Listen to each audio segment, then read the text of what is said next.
حضور پر نور رحمت عالم رؤوف الرحیم صلی اللہ علیہ وآلہ وسلم نے ارشاد مبارک فرمایا، اللہ تعالیٰ یہ تسبیح پڑھنے والے کو اس کے ہر عیب اور گناہ سے پاک کر دیتا ہے۔ حدیث مبارکہ ترمذی شریف میں وارد ہے کہ ایک بوڑھا شخص نبی پاک صلی اللہ علیہ وآلہ وسلم کی خدمت اقدس میں حاضر ہوا، عرض کی، یا رسول اللہ صلی اللہ علیہ وسلم، تمام زندگی گناہوں میں اور اللہ کی نافرمانیوں میں گزاری ہے، گناہ بہت زیادہ رکھتا ہوں، اللہ کے عذاب سے ڈرتا ہوں، عمر ہو چکی ہے، جنت کا سوال ہے۔ رسول کریم صلی اللہ علیہ وآلہ وسلم نے ارشاد فرمایا، سن، جو شخص 3 مرتبہ یہ تسبیح پڑھتا ہے، اللہ رب العالمین اس کے گناہ بخش دیتا ہے، اگرچہ وہ جنگ کے میدان سے پیٹھ پھیر کر بھاگنے والا ہی کیوں نہ ہو۔ فرمایا، جنہوں نے پوری زندگی اللہ تعالیٰ کی نافرمانیاں کی ہوں، اگر ان کے گناہ پوری زمین سے آسمان تک لبریز ہوں، یہ تسبیح 3 بار پڑھنے سے ان پر اللہ سبحانہ و تعالیٰ کی رحمتیں برستی ہیں اور ان کے تمام گناہ معاف ہو جاتے ہیں۔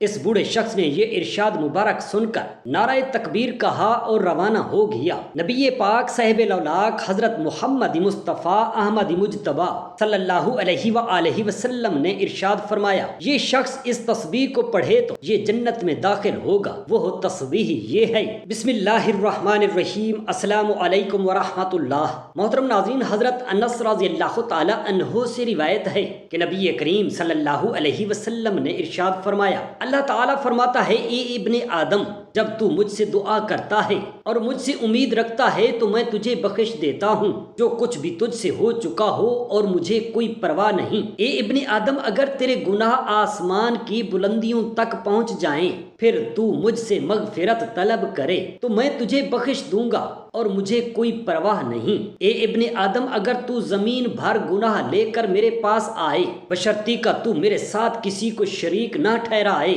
تو میں تجھے اتنی ہی مغفرت کے ساتھ آؤں گا۔ اے ابن آدم، تو جب بھی مجھے پکارتا ہے، میں لبیک کہتا ہوں، نہ 1 بار نہ 2 بار بلکہ 3 بار لبیک کہتا ہوں۔ تو مانگتا ہے، میں عطا کرتا ہوں۔ تو گناہوں میں ڈوبا ہوا بھی میری طرف پلٹتا ہے تو میں تجھے مایوس نہیں کرتا، بلکہ تیرے گناہوں کو اپنی رحمت سے مٹا دیتا ہوں۔ تو رات کی تاریکی میں نافرمانی کرتا ہے، زمین و آسمان تیرے گواہ بنتے ہیں، لیکن میں جو رب ہوں، الرحم الراحمین ہوں، پھر بھی تجھے رزق دیتا ہوں، تجھے صحت دیتا ہوں، تجھے سکون عطا کرتا ہوں، اور اپنے فرشتوں کے ذریعے تیرے لیے وہ نعمتیں لکھوا دیتا ہوں جن کا تو نے کبھی تصور بھی نہیں کیا۔ اے میرے بندے، تو غافل ہو جاتا ہے لیکن میں نہیں ہوتا، تو سوتا ہے میں جاگتا ہوں، تو بھول جاتا ہے میں یاد رکھتا ہوں، تو میرے در سے ہٹ جاتا ہے میں تجھے اپنی رحمت سے کبھی جدا نہیں کرتا۔ تو اگر دن میں نافرمانی کرے، میں رات کو دروازہ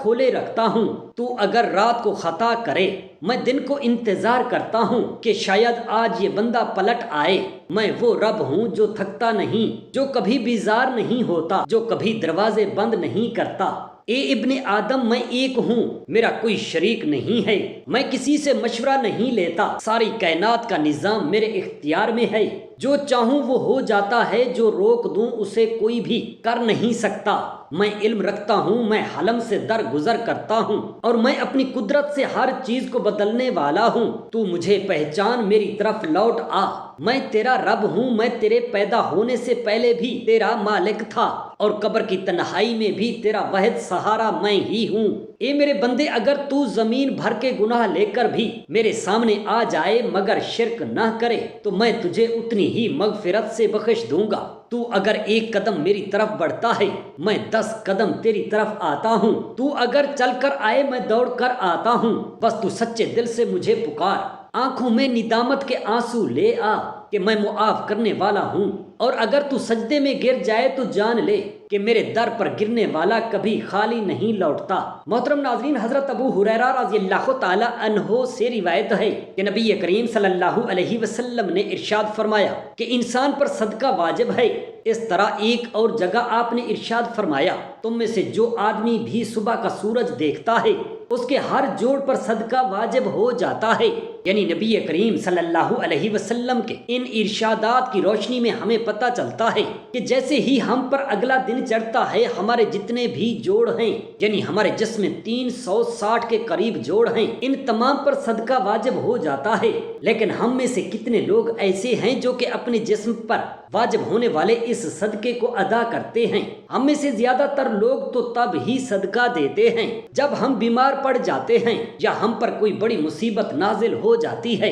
اس سے پہلے تو صدقہ دینے کا نہ تو ہمارے ذہن میں کوئی تصور ہوتا ہے اور نہ ہی ہم میں سے زیادہ تر لوگ صدقہ دیتے ہیں، اور یہی وجہ ہے کہ ہماری زندگیوں میں اچانک سے مصیبتیں، پریشانیاں اور تنگ دستیاں آ جاتی ہیں، اور ہمیں سمجھ نہیں آتا کہ ہم زندگی میں ایسی کون سی غلطی کر رہے ہیں جس کی وجہ سے ہماری زندگی میں مسائل اور پریشانیاں بڑھتی جا رہی ہیں، ہم پر بلائیں نازل ہو رہی ہیں، ہم پر رزق کی تنگی ہو رہی ہے، اور ہم مسلسل پریشانیوں کے بوجھ کے نیچے دبتے جا رہے ہیں۔ اصل میں وہ وجہ ہوتی ہے صدقہ نہ دینا۔ اسلامی تعلیمات اور نبی کریم صلی اللہ علیہ وسلم کے مختلف ارشادات کی روشنی میں ہمیں پتہ چلتا ہے کہ آسمان سے بلائیں نازل کی جاتی ہیں۔ یہ بلائیں اپنے ساتھ مختلف بیماریاں اور مصیبتیں اور پریشانیاں لے کر آتی ہیں۔ کوئی بلا اپنے ساتھ بیماری لاتی ہے تو کوئی حادثہ، تو کوئی رزق کی تنگی، لیکن صدقہ کرنا ہمیں نہ صرف ان بلاؤں سے بچاتا ہے بلکہ غربت اور پریشانیوں سے بھی بچاتا ہے۔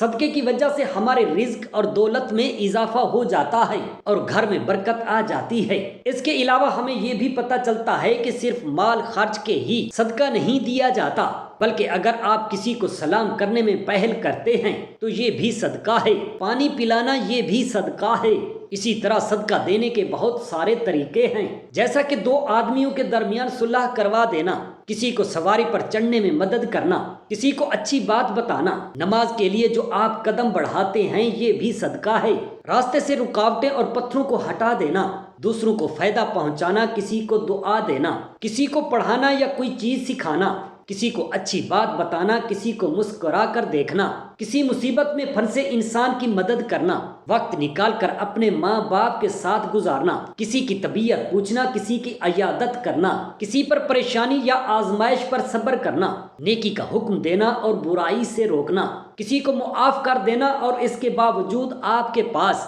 اسے سزا دینے کا اختیار ہو، یہاں تک کہ اپنی بیوی کو اپنے ہاتھوں سے کچھ کھلانا اور اس سے پیار و محبت کی باتیں کرنا بھی صدقہ ہے۔ صدقہ دینے کے بے حد فضائل اور برکات ہیں۔ ایک انسان کی عمر کا کارآمد حصہ وہ ہوتا ہے جب وہ جوان ہوتا ہے، اور عمر کے اس حصے کی قدر کرنی چاہیے اور اس عمر میں زیادہ سے زیادہ نیکیاں کرنی چاہیے۔ ایک حدیث مبارک میں ارشاد نبوی صلی اللہ علیہ وآلہ وسلم ہے، 5 چیزوں کے آگے غنیمت جانو: اپنی زندگی کو موت آنے سے پہلے، اپنی فراغت کو مشغول ہونے سے پہلے، اپنی خوشحالی کو تنگ دستی سے پہلے، اپنی جوانی کو اپنے بڑھاپے سے پہلے، اور اپنی صحت کو اپنی بیماری سے پہلے۔ محترم ناظرین، حضرت انس بن مالک رضی اللہ تعالی عنہ سے روایت ہے کہ رسول اللہ صلی اللہ علیہ وآلہ وسلم نے ارشاد فرمایا کہ بچہ جب تک بالغ نہیں ہوتا اس کے نیک عمل اس کے والد یا والدین کے حساب میں لکھے جاتے ہیں، لیکن جو کوئی بچہ برا عمل کرے تو نہ اس کا حساب میں لکھا جاتا ہے اور نہ ہی والدین کے حساب میں۔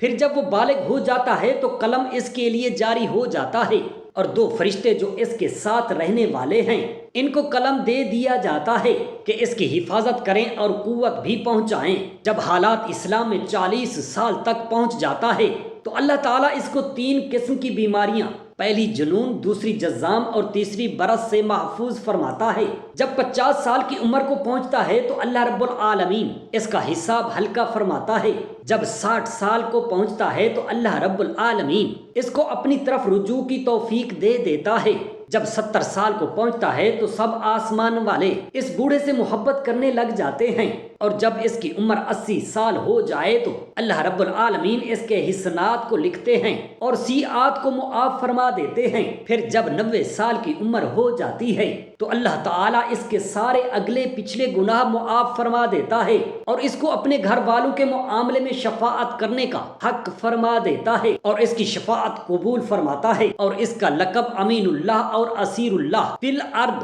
یعنی زمین پر اللہ کا قیدی ہو جاتا ہے۔ کیونکہ اس عمر تک پہنچنا عموماً انسان کی قوت باہم ختم ہو جاتی ہے، کسی چیز میں اس کے لیے لذت نہیں رہتی، ایک قیدی کی طرح زندگی گزارتا ہے، اور جب وہ ارذل العمر تک پہنچ جائے تو اس کے تمام نیک اعمال نامہ اعمال میں برابر لکھے جاتے ہیں جو اپنی صحت و قوت کے زمانے میں کیا کرتا تھا، لیکن اگر اس سے کوئی گناہ سرزد ہو جائے تو وہ لکھا نہیں جاتا۔ محترم ناظرین، حضرت ابو بکر صدیق رضی اللہ تعالی عنہ فرماتے ہیں کہ ایک مرتبہ ایک شخص نبی کریم صلی اللہ علیہ وآلہ وسلم کی خدمت اقدس میں حاضر ہوا اور عرض کرنے لگا کہ اے اللہ کے رسول، ہم میں سے کون سا بندہ بہتر ہے؟ نبی پاک صاحب الاولاق صلی اللہ علیہ وآلہ وسلم نے فرمایا، جو بندہ بڑھاپے کو پہنچ جائے اور اس کی نیکیاں بہت زیادہ ہوں تو وہ سب سے بہتر ہے۔ اس نے پھر سے دریافت کیا کہ یا رسول اللہ صلی اللہ علیہ وآلہ وسلم، سب سے برا شخص کون سا ہے؟ آپ صلی اللہ علیہ وآلہ وسلم نے ارشاد فرمایا کہ جو شخص بڑھاپے میں پہنچ جائے اور اس کے گناہ بہت زیادہ ہوں۔ حضرت ابن مسعود رضی اللہ تعالی عنہ بیان کرتے ہیں، حضور پاک صلی اللہ علیہ وآلہ وسلم نے ارشاد فرمایا، ابن آدم قیامت کے دن اس وقت تک اپنے رب کے سامنے سے قدم نہیں ہٹا سکے گا جب تک کہ اس سے 5 چیزوں کے بارے میں سوال نہ کر لیا جائے۔ ان میں چند یہ ہیں کہ اس نے اپنی عمر کس چیز میں فنا کی، اس نے اپنی جوانی کو کن کاموں میں گزارا، اور اس نے اپنے علم کے مطابق کیا عمل کیا۔ حضرت انس رضی اللہ تعالی عنہ کا فرمان ہے کہ نبی کریم صلی اللہ علیہ وآلہ وصحابہ وسلم نے فرمایا، اللہ تعالیٰ جس شخص کی عمر اسلام میں 40 سال تک پہنچا دے تو اللہ تعالیٰ اس سے کئی قسم کی بلاؤں کو دور فرماتا ہے، پہلے جزام، دوسری مرض، تیسری شیطان کے غصہ ناک کرنے کو، اور اللہ تعالیٰ جس شخص کی عمر اسلام میں 50 سال کو پہنچا دے تو اللہ تعالیٰ اس پر حساب کتاب کو آسان فرما دیتا ہے۔ ایک مسلمان کے لیے عمر کا ہر ایک حصہ اللہ تعالیٰ کی نعمت اور بیش بہا عطا ہے، لیکن ارذل العمر سے پناہ مانگنی چاہیے۔ اللہ تعالیٰ نے قرآن مجید میں ارشاد فرمایا ہے، اور اللہ نے تم کو پیدا کیا اور پھر وہی تم کو وفات دے گا، اور تم میں سے بعض کو ارذل العمر ناکارہ کی طرف لوٹا دیا جاتا ہے تاکہ انجام کار وہ حصول علم کے بعد کچھ نہ جان سکے۔ حضرت سعد رضی اللہ تعالی عنہ کا بیان ہے کہ نبی پاک صلی اللہ علیہ وآلہ وسلم نے فرمایا، نمازوں کے بعد ان چیزوں سے پناہ طلب کیا کرو، اے اللہ میں بزدلی سے تیری پناہ میں آتا ہوں، اور میں اس سے تیری پناہ میں آتا ہوں کہ مجھے ارذل العمر کی طرف لوٹا دیا جائے، اور میں عذاب قبر سے تیری پناہ میں آتا ہوں۔ بحوالہ حدیث صحیح بخاری۔ اس حدیث پاک سے واضح معلوم ہوتا ہے کہ نبی کریم صلی اللہ علیہ وآلہ وسلم نے ارذل العمر سے اللہ تعالیٰ کی پناہ مانگی ہے، اور جان لیتے ہیں کہ یہ ارذل العمر ہے کیا۔ علامہ عینی رحمۃ اللہ علیہ لکھتے ہیں، ارذل العمر سے مراد یہ ہے کہ انسان اس قدر بوڑھا ہو جاتا ہے کہ کمزور ہو کر اپنے بچپن کی ابتدائی حالت میں واپس لوٹ جاتا ہے، اور اس کی سماعت اور بصارت کمزور ہو جاتی ہے، اس کی عقل کام نہیں کرتی اور نہ ہی سمجھ میں کوئی بات آتی ہے، وہ فرائض کو ادا نہ کرنے کے ساتھ ساتھ اپنے ذاتی کام بھی نہیں کر سکتا، اپنی پاکیزگی اور صفائی کا خیال نہیں رکھ سکتا، اور اپنے گھر والوں پر بوجھ بن جاتا ہے، اور وہی گھر والے اس کی موت کی تمنا کرنے لگتے ہیں۔ اگر اسی شخص کا گھر بار نہ ہو تو وہ بالکل تنہا ہو جاتا ہے، اور اس سے بڑی کیا مصیبت ہوگی کہ اللہ پاک ایسی عمر سے ہم سب کو محفوظ فرمائے۔ 40 سال کے عمر کے بعد انسان کا انحطاط شروع ہو جاتا ہے، ان کے اعصاب کمزور ہو جاتے ہیں، اور جن لوگوں پر اللہ سبحانہ و تعالی کا خصوصی کرم ہوتا ہے جیسے علماء کرام اور اولیاء اللہ، وہ 60 سال کے بعد بھی مضبوط نظر آتے ہیں اور ان کے حواس قائم رہتے ہیں۔ حضرت ابن عباس رضی اللہ تعالی عنہ روایت کرتے ہیں کہ اس آیت میں ارذل العمر کا جو تذکرہ ہے مسلمانوں کے لیے نہیں ہے، کیونکہ مسلمانوں کی عمر جس قدر زیادہ ہو جاتی ہے اللہ تعالیٰ کے نزدیک اس کی عزت اور کرامت بڑھتی جاتی ہے، اور اس کی عقل و معرفت بھی زیادہ ہو جاتی ہے۔ حضرت اکرمہ نے کہا کہ جو قرآن مجید کی تلاوت کرتا ہے وہ ارذل العمر کی طرف نہیں لوٹایا جاتا۔ ایک مرتبہ ایک شخص نے حضرت علی کرم اللہ وجہ الکریم کی خدمت اقدس میں حاضر ہو کر یہ سوال کیا، اے امیر المؤمنین، میرے بال سفید ہوتے جا رہے ہیں، اس کا کیا مقصد ہے؟ حضرت علی کرم اللہ وجہ نے فرمایا کہ جب حضرت آدم علیہ السلام زمین پر آئے اور وہ بڑے ہونے لگے تو ان کے بال بھی سفید ہونے لگے، اور جب پہلی مرتبہ حضرت آدم علیہ السلام نے اپنے بالوں کو سفید ہوتے دیکھا تو اللہ تعالیٰ سے عرض کی، اے اللہ میرے بال سفید کیوں ہو رہے ہیں؟ تو رب کریم نے فرمایا کہ بالوں کا سفید ہو جانا بڑھاپے اور بزرگی اور تجربات میں فراوانی کی طرف اشارہ ہے، اور انسان کا بڑا ہو جانا انسان کو نفسانی خواہشات سے دور کرتا ہے، اور اس بات کو واضح کرتا ہے کہ اس شخص کے پاس زندگی میں جن سے مشورہ لے کر آپ اپنے آپ کو بہتر بنا سکتے ہیں۔ اس لیے اللہ تعالیٰ بڑوں کے مشورے زیادہ پسند فرماتا ہے، یعنی کہ بڑوں کے پاس جو تجربات ہوتے ہیں وہ اچھا مشورہ دے سکتے ہیں۔ احادیث مبارک میں اللہ کے نبی پاک صلی اللہ علیہ وآلہ وسلم کا ارشاد مبارک ہے، 4 شخص ایسے ہیں جن سے اللہ تعالیٰ قیامت کے دن نہ بات فرمائے گا، نہ ہی انہیں پاک فرمائے گا، اور نہ ہی ان کی طرف رحمت سے دیکھے گا، اور ایسے لوگوں کے لیے دردناک عذاب ہوگا۔ پہلا وہ شخص جو قسمیں اٹھا کر مال فروخت کرنے والا ہو اور اس کی عمر بھی بڑھاپے میں پہنچی ہو، اور وہ قسمیں اٹھاتا ہو خواہ وہ سچی ہوں یا جھوٹی۔ اللہ سبحانہ و تعالیٰ اس سے نفرت فرماتا ہے۔ حضرت ابو ہریرہ رضی اللہ تعالیٰ عنہ سے روایت ہے کہ نبی کریم صلی اللہ علیہ وآلہ وسلم نے فرمایا، قسم اٹھانے سے سامان تو فروخت ہو جاتا ہے مگر اس سے برکت ختم ہو جاتی ہے۔ حضور اقدس صلی اللہ علیہ وآلہ وسلم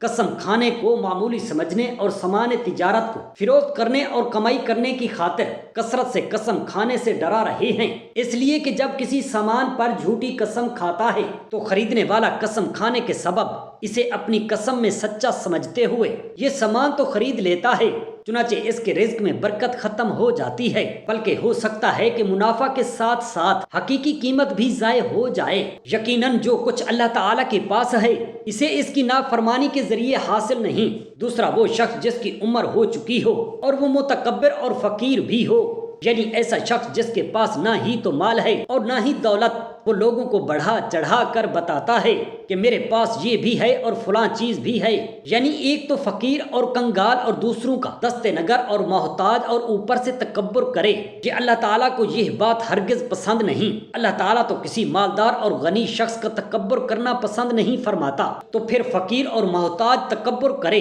اللہ سبحانہ و تعالیٰ کے نزدیک ایسے شخص کا تکبر کرنا مالدار آدمی سے زیادہ قبیح ہے۔ تیسرا بڑا وہ شخص جو زانی ہو، یہ تیسرا شخص جس سے اللہ تعالیٰ سخت نفرت کرتا ہے۔ بڑھاپے میں زنا کرنے کا مطلب یہ ہے کہ اس کا مزاج بہت بگڑا ہوا ہے اور اس کا دل اللہ سبحانہ و تعالیٰ کے خوف سے بالکل خالی ہے۔ جوانی کی ایک طویل عمر گزرنے کے بعد بھی متعدد تجربات کے حصول سے انسان کی عقل کامل ہو جاتی ہے۔ بحوالہ حدیث مسلم شریف حضرت ابو ہریرہ رضی اللہ تعالیٰ عنہ سے روایت ہے کہ رسول پاک صلی اللہ علیہ وآلہ وسلم نے فرمایا، 3 ایسے شخص ہیں جن سے اللہ تعالیٰ قیامت کے روز نہ کلام فرمائے گا، نہ ان کی تعریف و ستائش کرے گا، اور ایک روایت میں یہ بھی ہے کہ نہ ان کی طرف دیکھے گا، اور ان کے لیے دردناک عذاب ہوگا۔ ایک تو زناکار بوڑھا، دوسرا جھوٹا بادشاہ، اور تیسرا تکبر کرنے والا، چوتھا ظالم حکمران جس کی عمر نازک ہو چکی ہے۔ اس سے اللہ تعالیٰ کو نفرت ہے۔ اللہ پاک نے اس کو حکومت دی اور زمین پر اختیارات دیے تاکہ یہ اللہ تعالیٰ کی زمین پر اس کے بندوں کے درمیان عدل و انصاف کرے۔ اس نے اپنے اختیارات کا ناجائز فائدہ اٹھایا ہے اور اللہ تعالیٰ کے بندوں پر ظلم و ستم ڈھاتا رہا۔ اپنی حکومت کے نشے میں اس قدر غرق ہوا کہ میں حقیقی بادشاہ ہوں، کہ بادشاہ یعنی اللہ تعالیٰ کو بھلا ڈالا، لہٰذا یہ اللہ کے ہاں قابل نفرت ٹھہرا ہے۔ اللہ تبارک و تعالیٰ اسے بروز قیامت اپنے عرش کا سایہ نصیب نہیں فرمائے گا۔ بحوالہ حدیث مسلم۔ 5واں وہ شخص جو گناہ بھی کرتا ہے اور توبہ استغفار نہیں کرتا اور نہ اپنے گناہوں پر شرمندہ ہوتا ہے، اور یہ شخص بھی اللہ تعالیٰ کی سزا کا مستحق ٹھہرتا ہے، اور اللہ تعالیٰ اس پر غضبناک ہوتا ہے، اور قیامت کے دن اس کا ٹھکانہ بھی جہنم ہے۔ حضور اقدس صلی اللہ علیہ وآلہ وسلم کا فرمان مبارک ہے کہ جو شخص بڑھاپے میں یہ تسبیح پڑھتا ہے تو اللہ تعالیٰ اس کے تمام گناہ معاف کر دیتا ہے اور اس کے ہر عیب پر پردہ ڈالتا ہے۔ اللہ تعالیٰ ایسے شخص سے راضی ہوتا ہے اور اللہ تعالیٰ یہ تسبیح پڑھنے والے سے خوش ہوتا ہے۔ جو شخص یہ تسبیح پڑھتا ہے قیامت کے دن اللہ تعالیٰ اس کی نیکیوں کا پلڑا بھاری کرے گا اور گناہوں کو معاف فرما دے گا۔ وہ تسبیح یہ ہے: بسم اللہ الرحمن الرحیم، استغفر اللہ ربی من کل ذنب واتوب الیہ۔ جو شخص کسی بھی نماز کے بعد یا دن میں جب آپ کو وقت ملے یہ تسبیح پڑھ سکتا ہے۔ یہ تسبیح پڑھنے سے پہلے آپ نے درود پاک پڑھنا ہے۔ درود پاک پڑھنے کے بعد آپ نے ایک تسبیح پڑھنی ہے۔ یہ تسبیح آپ دن میں کسی بھی وقت پڑھ سکتے ہیں۔ یہ تسبیح پڑھنے کے بعد آپ نے درود پاک پڑھنا ہے۔ درود پاک پڑھنے کے بعد اللہ تعالیٰ سے اپنے گناہوں کی معافی مانگنی ہے، سچی پکی توبہ کرنی ہے۔ توبہ کرنے کا مطلب یہ ہے کہ آئندہ کوئی گناہ نہیں کرنا۔ تو اس طرح کا عزم کر کے آپ نے توبہ کرنی ہے، نیک اعمال کرنے کی طرف توجہ دینی ہے اور نماز پنجگانہ ادا کرنے کا ارادہ کرنا ہے۔ کہا جاتا ہے کہ بے شک مومن قیامت تک اپنے صدقے کے سائے میں ہوگا۔ مسلمان ہونے کے ناطے یہ نہ صرف ہمارا ایمان ہے بلکہ عام مشاہدہ اور تجربہ بھی ہے کہ جب ہم اللہ تعالیٰ کی راہ میں خرچ کرتے ہیں، اپنی نیت صاف رکھتے ہیں اور دکھاوا نہیں کرتے، تب اللہ تعالیٰ اس نیکی کو کئی گنا بڑھا کر ہمیں لوٹا دیتا ہے۔ سبحان اللہ۔ یا اللہ ہمارے دلوں کو اپنی محبت سے بھر دے، ہمیں ہر اس راستے سے بچا جو ہمیں تجھ سے دور کرتا ہے، ہماری زبانوں کو جھوٹ، غیبت اور فحش باتوں سے پاک فرما، ہمارے گھروں میں سکون، محبت اور برکت نازل فرما، ہمیں دنیا و آخرت میں اپنی رحمت کے سائے میں رکھ اور ہماری زندگی کا ہر لمحہ اپنی رضا میں گزارنے کی توفیق عطا فرما۔ آمین یا رب العالمین۔ جزاک اللہ خیرا کثیرا۔